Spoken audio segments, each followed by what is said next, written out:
ఆంధ్రప్రదేశ్ ముఖ్యమంత్రి జగన్మోహన్ రెడ్డికి వార్నింగ్ ఇచ్చారు ప్రతిపక్ష నేత చంద్రబాబు గారు. జగన్మోహన్ రెడ్డి, నువ్వు ఆవలిస్తే నేను పేగులు లెక్కబెట్టే రకం, ఇటువంటి డ్రామాలు నా దగ్గర ఆడకు అంటూ కూడా చంద్రబాబు గారు జగన్మోహన్ రెడ్డిని ఉద్దేశించి వార్నింగ్ ఇచ్చినటువంటి నేపథ్యంలో ఈ అంశానికి సంబంధించి మనతో మాట్లాడేందుకు ప్రముఖ రాజకీయ విశ్లేషకులు, ప్రముఖ సీనియర్ జర్నలిస్ట్ సిఎస్ రావు గారు మనతో ఉన్నారు. సార్తో మాట్లాడదాం. Sir, hi sir. Hello. Chandrababu గారు జగన్మోహన్ రెడ్డికి వార్నింగ్ ఇచ్చారు. ఆవలిస్తే పేగులు లెక్కబెట్టే రకం నేను, ఇటువంటి డ్రామాలు, ఇటువంటి గేమ్స్ నా దగ్గర ఆడకు అంటూ చంద్రబాబు గారు జగన్మోహన్ రెడ్డికి వార్నింగ్ ఇవ్వడం జరిగింది. ఏంటి సార్ ఈ వార్నింగ్ని ఎలా చూడాలి? ఒకటి ఏంటంటే, be careful mister Jaganmohan Reddy, నీ డ్రామాలు చాలా చూసాము అని చెప్పి చంద్రబాబు నాయుడు తన సభల్లో, ఇప్పుడు సభలు జరుగుతున్నాయి, ఈ సభల్లో ఎలక్షన్ సభలో ప్రజాగలం సభలు జరుగుతున్నాయి. ఈ ప్రజాగలం సభల్లో జగన్మోహన్ రెడ్డి గురించి చాలా క్లియర్గా చంద్రబాబు నాయుడు ప్రజలకు వివరించారు. ఈ డ్రామాలన్నీ చూశారు, ప్రజలందరూ చూశారు. ఆవలిస్తే పేగులు లెక్క పెట్టేంత అనుభవం ఉంది నాకు, నా రాజకీయ అనుభవం అంత లేదు నీ వయసు.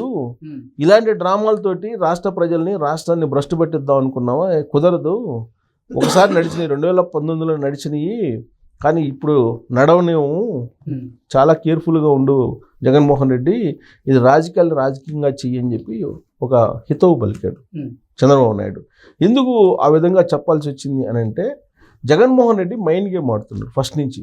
2018లో ఎన్డీఏ కూటమి నుంచి తెలుగుదేశం పార్టీ బయటకు రావడానికి కారణం కూడా జగన్మోహన్ రెడ్డి ఆడినటువంటి మైండ్ గేమ్. ఆ రోజు ప్రత్యేక హోదా అనేటువంటి ఒక అంశాన్ని చూపించి, ఆ ప్రత్యేక హోదా అనేటువంటి దాని నుంచి ఒక ఉద్యమాన్ని తీసుకొచ్చేటువంటి ప్రయత్నం చేశాడు, యూత్ నుంచి ఎస్పెషల్లీ. దాన్ని గమనించినటువంటి తెలుగుదేశం పార్టీ ప్రత్యేక హోదా అనే దాన్ని మనం తీసుకురాలేకపోయాము, ఆ రోజు ఎన్డీఏ ప్రభుత్వం ఇవ్వలేము అని చెప్పింది. ప్రత్యేక ప్యాకేజీ మాత్రం మేము ఇవ్వగలము, ప్రత్యేక హోదా మేము ఇవ్వలేమని చెప్పింది. దానికి అంగీకరించాము. దాన్ని నెగిటివ్ కోణం నుంచి తీసుకెళ్ళి సమాజంలో అన్రెస్ట్ క్రియేట్ చేశాడు జగన్మోహన్ రెడ్డి. కాబట్టి మనం బయటకు రాక తప్పదని చెప్పి బయటకు వచ్చేసారు. ఆ బయటికి రావడం కూడా ఎలా, మేము రాజీనామా చేసినాం, మీరు కూడా రాజీనామా చేయండి అని చెప్పి అప్పట్లో జగన్మోహన్ రెడ్డి ఇచ్చినటువంటి ఒక పిలుపు. తీరా ఎలక్షన్స్ దగ్గర పడిన తర్వాత రాజీనామా చేయించాడు వైఎస్ఆర్ కాంగ్రెస్ పార్టీ ఎంపీల చేత. అంటే 6 నెలలకు ముందు కనుక అయితే ఇమీడియట్గా ఎలక్షన్స్ వచ్చేస్తాయి. దాదాపు 1 సంవత్సరం ముందు రాజీనామా చేపిస్తే ఎలక్షన్స్ వచ్చేస్తాయి. అందుకని ఎలక్షన్స్ రాకుండా ఉండేటువంటి ఆ డేట్ని, టైంని చూసేసి ఈయన రాజీనామా చేయించాడు వైఎస్ఆర్ కాంగ్రెస్ పార్టీ ఎంపీలతోటి. దాంతో వీళ్ళు బయట రావాల్సి వచ్చింది. బయటకు ఎన్డీఏ కూటమిలో ఉన్నట్టయితే 2019లో కూడా మళ్ళీ తెలుగుదేశం పార్టీ అధికారంలోకి వచ్చి ఉండేది. కానీ ఆ రోజు మైండ్ గేమ్ ఆడి ఎన్డీఏ నుంచి బయటికి తెలుగుదేశం పార్టీ వచ్చేలాగా చేశారు 2019లో. ఆ తర్వాత కోడికత్తి వ్యవహారం బాగా పనిచేసింది ఉత్తరాంధ్రలో. రాయలసీమలోకి వచ్చేటప్పటికి వివేకానంద రెడ్డి మర్డర్ కేసు బాగా పనిచేసింది. ఇంక సరే, కోస్తాకు వచ్చేటప్పటికి అమరావతి వ్యవహారాన్ని బాగా మెల్ట్ చేసేసి దాన్ని ఏదో అమరావతి రాజధాని అనేది అదేదో ఒక 10 మందికి సంబంధించినటువంటి వ్యవహారం అన్నట్టు క్రియేట్ చేసేసి అక్కడ ఏదో పెద్ద ఎత్తున రియల్ ఎస్టేట్ జరిగింది, అక్కడ ఇన్సైడర్ ట్రేడింగ్ జరిగిందని ఒక కొత్త పదాన్ని సృష్టించి, అసలు సుప్రీంకోర్టు చెప్పింది ఇన్సైడర్ ట్రేడింగ్ అనేది అసలు లేదు అని. ఇన్సైడర్ ట్రేడింగ్ అనేది అసలు అది వాడుకంగా భాషలో లేదు, అసలు ఇన్సైడర్ ట్రేడింగ్ అనేది మీరు ఎలా చెప్తారని చెప్పి సుప్రీంకోర్టు, హైకోర్టే ప్రశ్నించింది. సో సరే, రకరకాలు, ఫస్ట్ ఏమో ఇన్సైడర్ ట్రేడింగ్ అన్నారు, ఆ తర్వాత రియల్ ఎస్టేట్ అన్నారు, తర్వాత ఒక సామాజిక వర్గానికి సంబంధించినటువంటిది అన్నారు, ఆ తర్వాత అది ప్రజా రాజధాని కాదు, ఆంధ్ర రాజధాని కాదు కొంతమంది అన్నారు, ఆ తర్వాత అసలు అది అక్కడ ఉండటానికి లేదన్నారు, అది శ్మశానం అన్నారు. ఈ రకరకాలుగా దాన్ని క్రియేట్ చేసి రాజకీయంగా కోస్తాలో దాన్ని ఒక బూచిగా చూపించి కోస్తాలో ప్రచారం చేసి, వ్యతిరేకంగా ప్రచారం చేసి గందరగోళం సృష్టించారు.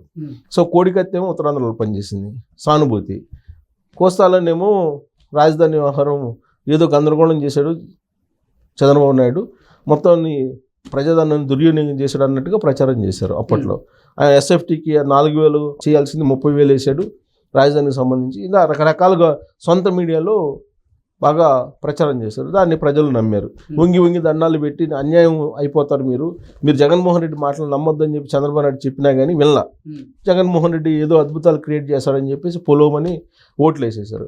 అక్కడేమో వివేకానంద రెడ్డి మర్డర్ జరిగింది, ఆ మర్డర్కి సంబంధించి బీటెక్ రవి, ఆదినారాయణ రెడ్డి, చంద్రబాబు నాయుడు అందరూ కలిసి ప్లాన్ చేసి చంపేశారని చెప్పి క్రియేట్ చేసి దాన్ని నారావారి రక్త చరిత్ర అంటూ పుస్తకాలు వేసేసి ప్రజలను మభ్యపెట్టారు.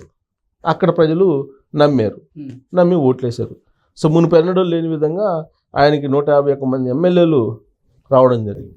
ఇంకా దాంతో నా పరిపాలన నా ఇష్టం, నేనే ముఖ్యమంత్రిని, నేను ముఖ్యమంత్రి అయిన తర్వాత నా ఇష్టం వచ్చిన నేను పరిపాలన చేస్తాను అన్నట్టుగా వ్యవహరించాడు. డే 1లోనే ప్రజావేదికను కూల్చేశాడు. ఆ రోజునే జగన్మోహన్ రెడ్డిని కనుక నిలువరించినట్టయితే ప్రజలు ఇంత విధ్వంసం జరిగి ఉండేది కాదు. ఆ విషయాన్ని ఇప్పుడు పివి రమేష్ చెప్తున్నారు. ఎవరు? స్పెషల్ ప్రిన్సిపల్ సెక్రటరీ ఆయన, ప్రత్యేక ప్రభుత్వ కార్యదర్శి పివి రమేష్, రిటైర్డ్ ఐఏఎస్ అధికారి. ఆయన ఏం చెప్తున్నారు? అధికారం ఇచ్చినంత మాత్రాన, సీఎం అయినంత మాత్రాన నా పరిపాలన నా ఇష్టం వచ్చినట్టు చేసుకుంటా, నా బంధువులకి నేను గన్లు ఇచ్చుకుంటా, నా స్నేహితులకు నేను లిక్కర్ పర్మిషన్లు ఇచ్చుకుంటా, అలాగే నాకు తెలిసినటువంటి వాళ్ళకి అందరికీ ఇసుక దారాదత్తం చేస్తా, ప్రజా సంపదని నేను ఎవరికి నా ఇష్టం వచ్చినట్టు ఇచ్చుకుంటాను అని అంటే కుదరదు. ఇది రాజ్యాంగం చట్టాలు ఉన్నాయి.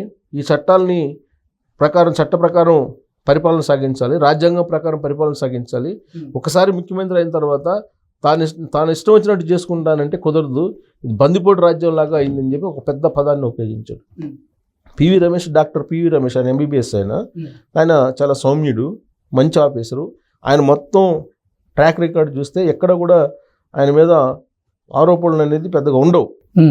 అలాంటి పివి రమేష్ ఇప్పుడు తాజాగా చేసినటువంటి కామెంట్లు జగన్మోహన్ రెడ్డి పరిపాలన మీద, జగన్మోహన్ రెడ్డి వాలకం మీద, అంటే ఈయన అయినటువంటి వాళ్ళకి, స్నేహితులకి, బంధువులకి, వీళ్ళందరికీ కూడా గనులు దోచిపెడుతూ ఉన్నారు, ప్రజా సంపదని, ప్రకృతి సంపదని దోచిపెడుతున్నారు, ఇది బందిపోటు రాజ్యం లాగా ఉంది, దొంగల రాజ్యం లాగా ఉంది అని చెప్పి చెప్తూ ఆయన లా అండ్ ఆర్డర్ సిచ్యువేషన్ కూడా బాగలేదు, లా అండ్ ఆర్డర్ కూడా సరిగ్గా లేనటువంటి ప్రభుత్వం, ఈ ప్రభుత్వం ఇలాగే కొనసాగితే ఆంధ్రప్రదేశ్ని మర్చిపోతాము, ఆంధ్రప్రదేశ్ అసలు విధ్వంసం కాదు కదా, ఈసారి అసలు మళ్ళీ కోలుకునే పరిస్థితి ఉండదు, రాబోయేటువంటి రోజుల్లో పారిశ్రామిక విప్లవం రాబోతుంది, ఆ పారిశ్రామిక విప్లవంలో మనం నిలబడాలంటే విజన్ ఉన్నటువంటి నాయకుడు కావాలి, అభివృద్ధి దిశగా రాష్ట్రాన్ని తీసుకెళ్ళే నాయకుడు కావాలి, లేదంటే నష్టపోతారు భారీగా.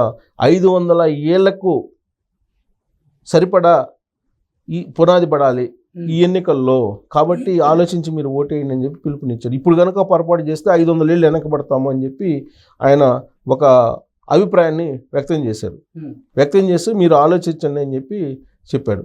సో ఇదంతా ఎందుకు చెప్తున్నానంటే, జగన్మోహన్ రెడ్డి గురించి చంద్రబాబు నాయుడుకి తెలిసినందుకు మరి ఎవరికి తెలియదు.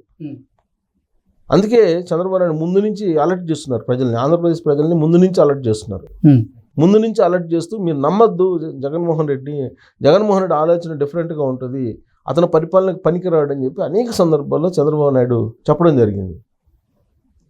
కానీ ఇప్పుడు ఏం చేస్తున్నాడు, ఒకసారి అని చెప్పి రిక్వెస్ట్ చేసి ఒకసారి అధికారంలోకి వచ్చి మరో ఛాన్స్ అంటూ మళ్ళీ వస్తున్నాడు. ఈసారి మోసపోవద్దు మీరు. ఇప్పుడు మళ్ళా గులకరాయి వ్యవహారాన్ని తీశారు, అప్పుడేమో కోడికత్తి, తర్వాత బాబాయ్ గొడ్డలి, ఇప్పుడేమో గులకరాయిని చూపిస్తున్నాడు. ఆ గులకరాయిని చూసి మీరు కనుక సింపతికి పోయారంటే మీరు దారుణంగా నష్టపోతారు అని చెప్పి ప్రజలకు తెలియజేస్తూ, జగన్మోహన్ రెడ్డి బీ కేర్, నువ్వు జాగ్రత్తగా ఉండు, నేను ఉన్నంత వరకు రాష్ట్రానికి అన్యాయం జరగనివ్వను, నీ సంగతి ఏదో నాకు తెలుసు, ఆవలిస్తే పీగులు లెక్క పెడతాను, అలాంటి నిన్ను నేను అంచనా వేయలేనా, నువ్వు చేసేటువంటి డ్రామాలన్నీ నాకు తెలుసు, ప్రజలకు తెలియజేస్తాను, నిన్ను గద్దె దించేంత వరకు నిద్రపోనని చెప్పి చంద్రబాబు నాయుడు ఒక రేంజ్లో ప్రజాగలంలో ఆయన స్పీచ్ ఇవ్వడం జరిగింది. అంటే ఈ మొత్తం గులకరాయి అనేది ఒక పెద్ద డ్రామా. ఈ డ్రామాను సృష్టించారు సజ్జల రామకృష్ణారెడ్డి అనే టీం అనేది చంద్రబాబు నాయుడు చేస్తున్నటువంటి ఆరోపణ. సో ఈ డ్రామాలు నాకు తెలుసు, అందుకే ముందు నుంచి ప్రజలను అలర్ట్ చేస్తున్నాను, రాబోయేటువంటి రోజుల్లో కూడా ఇలాంటి డ్రామాలు ఉంటాయని చెప్పి నేను అందుకే ప్రజలకు చెప్తున్నాను, నీ సంగతి నాకు బాగా తెలుసు అని చెప్పి చంద్రబాబు నాయుడు ఒక వార్నింగ్ ఇస్తూ, బీ కేర్ఫుల్, జాగ్రత్తగా ఉండు, అధికారంలోకి కనుక కోల్పోతే మేము అధికారంలోకి వస్తాం, నీ సంగతి తెలుస్తాం అని చెప్పి హెచ్చరించాడు.